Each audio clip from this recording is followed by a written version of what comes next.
बरोबर आहे. पण माधव, जसं तुम्ही सांगितलं की आता सभा पण पार पडणार आहे एमआयएमची, तर सभेपूर्वीच हा जो सगळा गोंधळ झालाय त्याचे पडसाद आता सभेत सुद्धा बघायला मिळू शकतात का, आणि या संदर्भातले सुरक्षा यंत्रणा सज्ज आहे?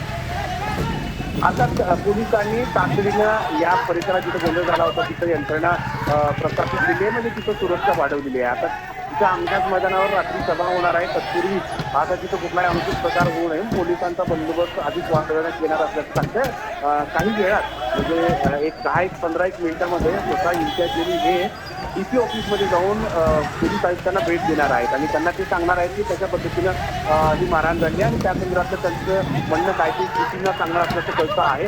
आता मी तिकडेच चाललं, त्यांचं म्हणणं काय ते ऐकावं लागणार आहे, कारण एका बाजूला त्यांचं म्हणणं आहे की ही गुंडागर्दी सुरू आहे आणि गुंडागर्दीमुळं एमआयएमवर हल्ले केले जात आहेत, एमआयएमच्या उमेदवाराला विरोध केला जातो असा त्यांचा आरोप आहे.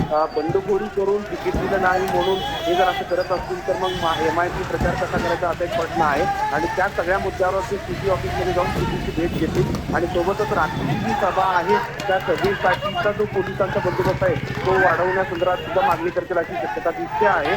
पण एक आहे की ओवीसी यांची सभा आज संभाजीनगरमध्ये होणार आणि त्यापूर्वी दिवसभर हा सगळा जो राडा होतोय त्या राड्याचा परिणाम त्या सभेवर होणार हे मात्र नक्की आहे. कारण नक्कीच त्यामुळे सभेत नेमकं काय घडतंय ते पाहणं देखील तितकंच महत्त्वाचं आहे. धन्यवाद माधव, तुम्ही दिलेल्या या सविस्तर अपडेटसाठी. आपण ही दोन दृश्य पाहू शकतोय.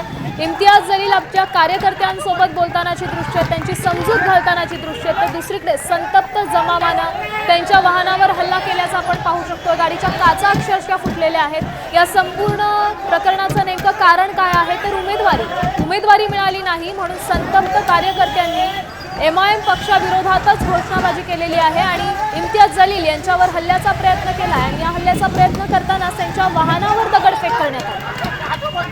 काही अज्ञातांनी ही दगडफेक केल्याचं समजतंय आणि या हल्ल्यात इम्तियाज जलील यांच्या गाडीच्या काचा फुटल्याय. गाडीचं पण नुकसान झालंय. सुदैवानं जलील यांना कोणतीही दुखापत झालेली नाही. हमारे एक प्रचार चालू था, वहाँ पे प्रचार चालू होकर उनकी रैली आई और उनके सामने से उधर से नारे मारने लगे। उसमें हमारी एक सीट चुन के आ गई बिन विरोध में ना, तो उनको तकलीफ ज़्यादा हो गई और वो बिन विरोध की हुई कि मालूम उनका कैसर खान जो है उनको ऐसा लग रहा कि मैंने पैसे देकर उनको बैठा दिया, अपन ऐसा कुछ नहीं है। वो खुद उनकी मर्जी से बैठ गए कि आमने सामने हमारी उनकी फाइट नहीं होना बोल के वो न्यूट्रल हो गए। तो उनको तकलीफ इस बात की हुई कि हमारी एक सीट बैठ गई और इनकी सीट चुन के आगे बोल के, और अभी हमारे जो सीटें खड़े हुए वो भी चुन के जाएंगे इंशाल्लाह।